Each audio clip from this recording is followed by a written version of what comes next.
Magandang hapon! Kumusta po? Narito po ulit ang update natin para sa lagay ng ating panahon. Ngayong hapon po ng May 29, 2024 na kung saan sa ngayon ay patuloy na lumalayo si Bagyong Aghon dito sa ating kalupaan at nasa silangang baybayin na nga ng extreme northern Luzon, about 615 km east of Basco, Batanes, na umaabot pa rin ang lakas nito hanggang sa 185 km per hour. Pero asahan na ang unti-unti po nitong paghina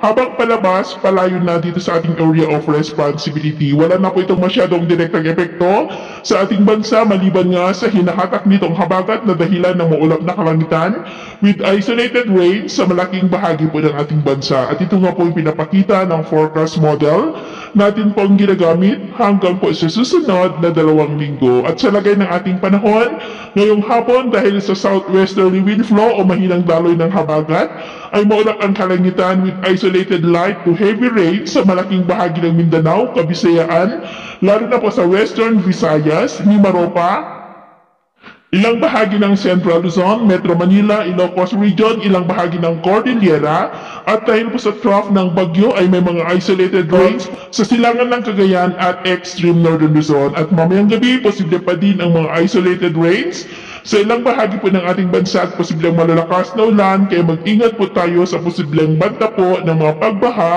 at pagguho ng lupa. At sa atin naman po mga baybayin, iwasan po muna natin ang papalaot sa silangang baybayin ng Northern Luzon dahil nandiyan pa rin si Bagyong Aghon na magdudulot po ng maalon na mga baybayin na aabot po hanggang